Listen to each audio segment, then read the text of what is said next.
We find the defendant guilty. No! On the second count, burglary in the first degree, how do you find? We find the defendant guilty. Jeremy desperately wanted to have a real friend, so when Zach asked him to help with a home burglary, Jeremy agreed without hesitation. Zach ordered Jeremy to go to the kitchen and grab a knife. At first, Jeremy thought they were only going to scare the woman. He never expected Zach to actually kill her with the knife.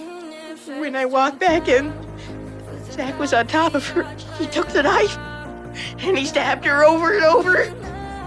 There was all this blood, and I threw up. I'm sorry. Just like that, Jeremy became an accomplice to murder. Zach covered the woman's body with a blanket. Soon, Jeremy found himself standing in court. The lawyer patiently questioned Jeremy, but Jesse kept saying no when faced with problems, until they pointed out that he had helped Zach cover up the crime. He claimed he didn't know what to do at the time. During the trial, You knew what he was going to do, and you helped him do it. Isn't that why? I'm sorry!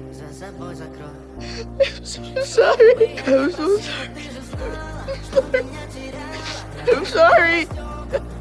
Ada deliberately provoked Zach. She did this to pressure him into admitting that he was the real killer. Everything seemed to be going smoothly. Eventually, Zach broke down under the pressure. He confessed to everything. She was afraid of me. And you wanted to show them both that you were a man, and that's why you had sex Well, with that her. was her fault because she wouldn't tell me where the money was. Jeremy was crying. He wouldn't do anything, so I had to do it. If she had just told me where the money was, I wouldn't have to have hurt her. But because Zach was still too young, he managed to avoid legal punishment. However, Jeremy still had to face trial. He was even facing the possibility of life in prison. The prosecutor felt deeply conflicted about the situation. She offered a plea deal. If Jeremy was willing to plead guilty, he would only have to serve 10 years before being released. But Jeremy's mother strongly opposed the deal. She believed the jury would prove her son's innocence. Ms. Bernardo, please tell your client's mother how rare jury nullification is. We should take the deal.